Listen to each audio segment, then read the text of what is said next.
विजयनगर का वार्षिक उत्सव बहुत ही धूमधाम से बनाया जाता था, जिसमें आसपास के राज्यों के राजा भी महाराज के लिए बेशकीमती उपहार लेकर सम्मिलित होते थे। हर बार की तरह इस बार भी महाराज को बहुत से उपहार मिले।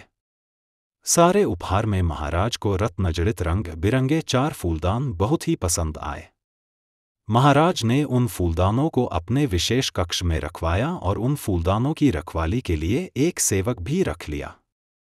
सेवक रमैया बहुत ही ध्यान से उन फूलदानों की रखवाली करता था, क्योंकि उसे ये काम सौंपने से पहले ही बता दिया गया था कि अगर उन फूलदानों को कोई भी नुकसान पहुंचा तो उसे अपनी जान से हाथ धोना पड़ेगा। एक दिन रमैया बहुत ही सावधानी से उन फूलदानों की सफाई कर रहा था कि अचानक उसके हाथ से एक फूलदान छूटकर जमीन पर गिरकर चकनाचूर हो गया। जैसे ही महाराज को ये बात पता चली तो उन्होंने 4 दिन बाद रमैया को फांसी देने का आदेश सुना डाला। महाराज का ये आदेश सुनते ही तेनालीराम महाराज के पास आया और बोला, महाराज, एक फूलदान के टूट जाने पर आप अपने इतने पुराने सेवक को मृत्युदंड कैसे दे सकते हैं? ये तो सरासर नाइंसाफी है। परंतु महाराज उस समय बहुत ही गुस्से में थे, इसलिए उन्होंने तेनालीराम की बात पर विचार करना जरूरी नहीं समझा। जब महाराज नहीं समझे तो तेनालीराम रमैया के पास गया और उससे बोला, तुम चिंता मत करो। अब मैं जो कहूं तुम उसे ध्यान से सुनना और फांसी से पहले तुम वैसा ही करना। मैं यकीन दिलाता हूं कि तुम्हें कुछ नहीं होगा। रमैया ने तेनालीराम की सारी बात बड़े ही ध्यान से सुनी और बोला, मैं ऐसा ही करूंगा। फांसी का दिन आ गया। फांसी के समय महाराज भी वहां उपस्थित थे। फांसी देने से पहले रमैया से उसकी अंतिम इच्छा पूछी गई।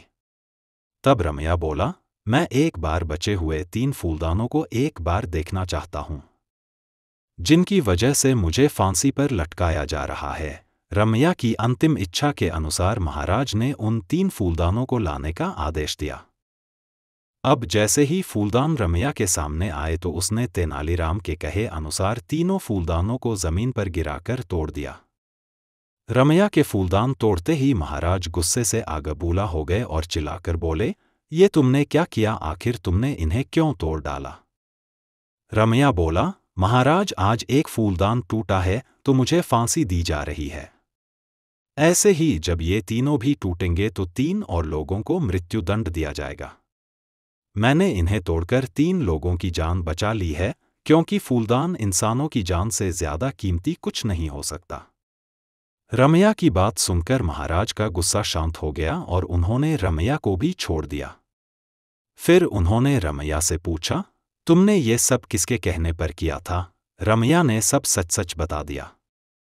तब महाराज ने तेनालीराम को अपने पास बुलाया और बोले, आज तुमने एक निर्दोष की जान बचा ली और हमें भी यह बतला दिया कि गुस्से में लिए गए फैसले हमेशा गलत होते हैं।